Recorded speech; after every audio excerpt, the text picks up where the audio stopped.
Dentro de todo lo que has ido compartiendo con nosotros hasta el momento, has hablado de lugares como el Hermitage, por ejemplo, y ahora también hablabas de, para poder vivir a Marcelino es tener, más allá de la imagen, también una relación con los lugares. Justamente el capítulo 4, los lugares. ¿Cuál crees que es la relevancia, más allá de lo que nos cuentas en el libro, cuál crees que es la relevancia de estos lugares, no solo en la vida de Marcelino, sino en la conformación del carisma marista? Bueno, yo te puedo decir esto por mi propia experiencia. Yo he vivido en muchos lugares, ¿ya? Y también incluso en mi familia. Mi padre tenía un trabajo que era mecánico de campesinos, se acababa el trabajo en un lugar, iba a otro, y yo he vivido siendo niño en 7 casas, en 4 municipios distintos, después siendo marista también. Y el vivir en muchos lugares, primero marca tu propia vida, porque no marca solamente el lugar, sino que en mi vida me marca el lugar donde vivo y la gente con quien vivo. Y hasta el paisaje, hasta el aire, los monumentos, el arte. Yo he vivido en ciudades muy hermosas y he vivido en pueblos que tienen 50 habitantes. Y la casa donde yo nací ahora está arruinada, está destruida. Entonces, todo esto nos va marcando en Marcelino, también le marco. ¿Qué es lo que ocurre? Que somos hijos de las circunstancias y de los lugares. Marcelino nació en Marles, en una aldea que se llama Rosell, en la parroquia de Marles, y Marcelino es como es el lugar. Es decir, es un lugar de amplitud, es un lugar de montaña, es un lugar de fortaleza, es un lugar de paz, es un lugar de silencio, es un lugar de verde en primavera, de mucha nieve en invierno, y eso le fue forjando. Entonces, nosotros dejamos una contribución en cada lugar y cada lugar hace una contribución en nosotros, en nuestras vidas. Entonces, por eso yo invitaría a cada persona a que se haga una pregunta: ¿qué tengo yo de los lugares donde he vivido? ¿Y qué he dejado yo de mi persona en los lugares donde he vivido?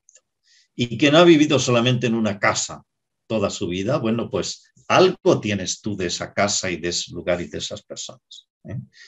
De hecho, Marcelino vivió básicamente en 5 lugares, ¿eh? Rosell, que es donde nació; Verrières, que ya es en un pueblo bastante al norte, donde fue seminario menor; Lyon, la gran urbe de Francia, la segunda más grande después de París; después Lavalá, que es un pueblo que tiene ahora unos 2.000, 3.000, 4.000 habitantes; y el Hermitage, que no es ni siquiera ciudad, ni villa, ni aldea, sino que es simplemente la casa marista. Ya es como si fuera un monasterio en medio de la naturaleza. Y de cada uno de esos lugares se puede decir algo, ¿no? Pero básicamente eso, es decir, la vida de Marcelino dejó algo importante en cada uno de esos lugares, y cada uno de esos lugares dejó algo importante en la vida de Marcelino. Te voy a decir solo un detalle. Cuando canonizaron a Marcelino en el año 1999, el pueblo de Marles estuvo todo el año de fiesta. Y fundamentalmente el mes anterior a la canonización adornaron con flores, banderitas y colores todo el pueblo, porque decían: este santo es nuestro, es de nosotros, y es un santo para el mundo y para la iglesia. Entonces, ¿por qué? Por eso, ¿por qué? Porque Marcelino se identificó con Rosell y se identificó con Marles, que era su parroquia y su municipio. Eso diría yo, los lugares son importantes, ¿no? Para que vayamos motivando en este proceso que nos hemos encaminado en el colegio y seguramente otras personas también van a ir encaminándose, eh, ¿a qué nos invitarías a encontrar en los siguientes capítulos? porque todavía nos quedan 6 capítulos más, dentro de, no, más, 8 capítulos más, para tratar de entender esto del carisma y para irlo haciendo vida, porque un elemento bien interesante del libro, y que tú también lo has ido mencionando en estos encuentros, es justamente que no es simplemente para leerlo así nomás, sino para irlo haciendo vida, para explicar también tu propia experiencia, pero también para invitarnos a vivir nuestra experiencia. Sí, pues vienen capítulos hermosos. A mí personalmente el capítulo que más me gusta todavía no lo hemos visto. No es ni el 1 ni el 4, sino que es el capítulo de los hermanos mártires. Pero si quieres una palabrita de cada uno, viene el capítulo 5 sobre las congregaciones maristas.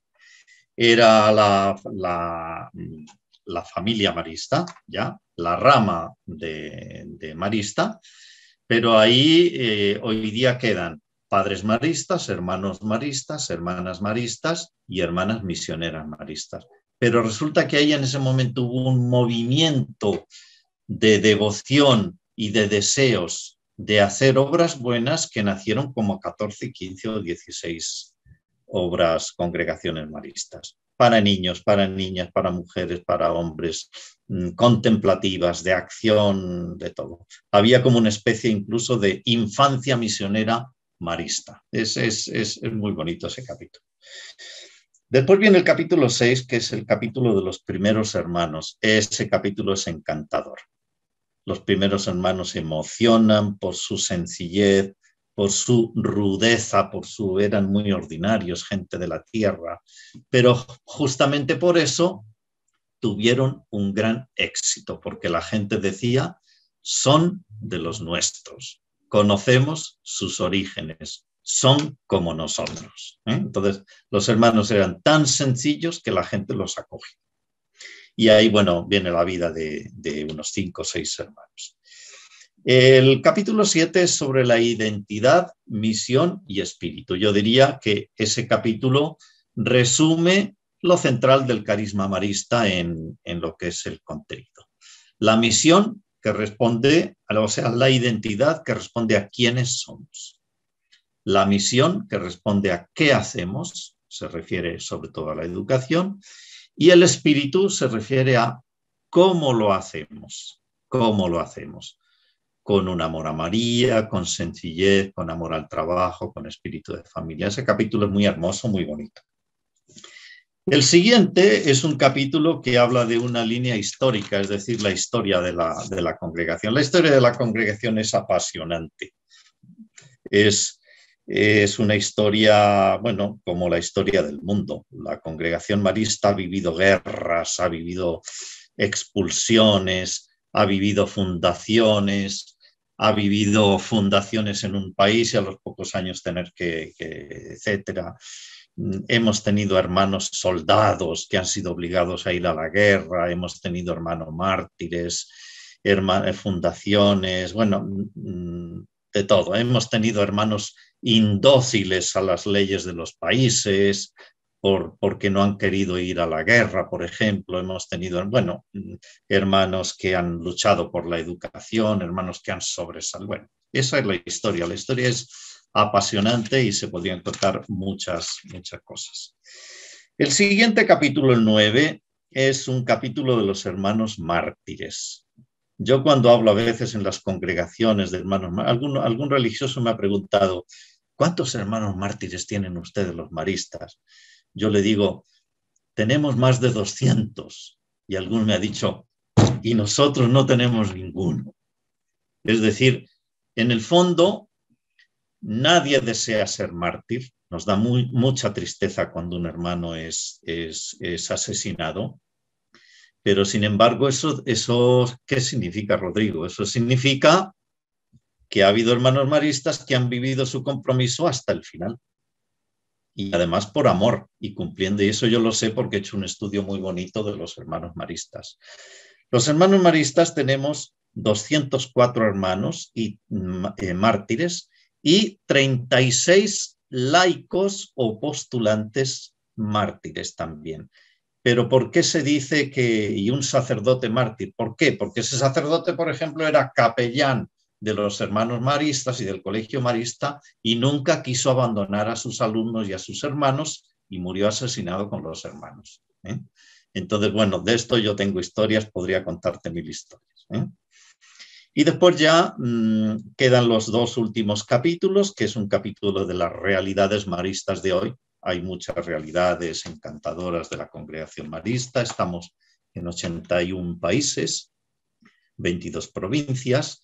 Pero bueno, una cosa es el cotidiano de la educación que vivimos nosotros en el colegio, pero otra cosa son las cosas especiales. Por ejemplo, qué países están en dificultad. Hay varios países donde los hermanos están con mucha dificultad. Después comunidades misioneras, comunidades de Asia, movimientos de laicos, bueno, una riqueza, que eso significa que el carisma marista está vivo totalmente hoy día.